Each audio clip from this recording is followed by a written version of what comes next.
পিতলের কারুকার্যে নির্মিত ঝলমল সোনালী রঙে সুসজ্জিত শুভকর্তি কেন্দ্রীয় জামে মসজিদ।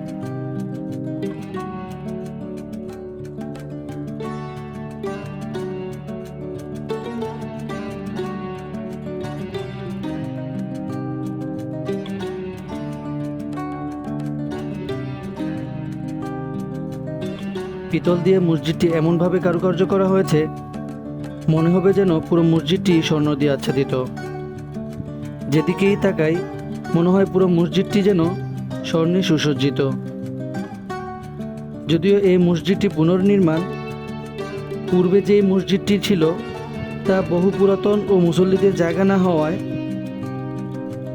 এলাকাবাসীর যৌথ উদ্যোগে এবং বিশিষ্ট সমাজসেবক ও দানবীর হাজী মোহাম্মদ মাকসুদুর রহমান মাসুদ সাহেবের সহযোগিতায় এই মসজিদটি নির্মাণ করা হয়েছে।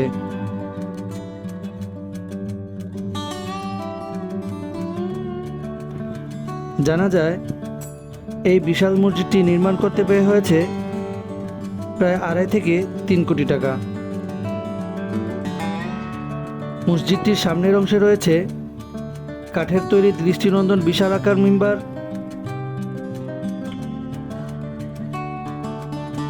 তার ডান পাশে রয়েছে পিতল খচিত আয়াতুল কুরসি এবং বাম পাশে রয়েছে আল্লাহ তাআলার 99টি নাম।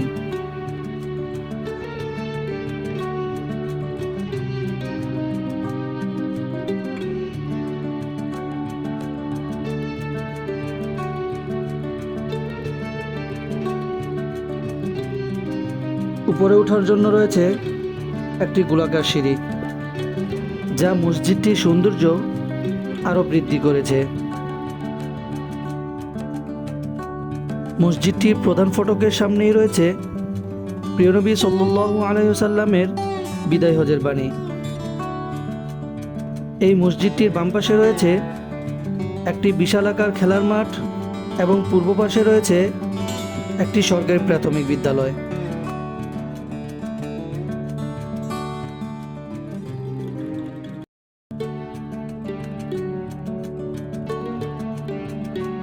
নামাজের সময় যখন হয়ে যায়, তখন আল্লাহু আকবার ধ্বনিতে যখন সমগ্র বাংলা মুখরিত, তখন নামাজের উসিলায় বিভিন্ন স্থান থেকে মুসল্লিগণ ছুটে আসেন এক পলক দেখার জন্য এই মসজিদটি।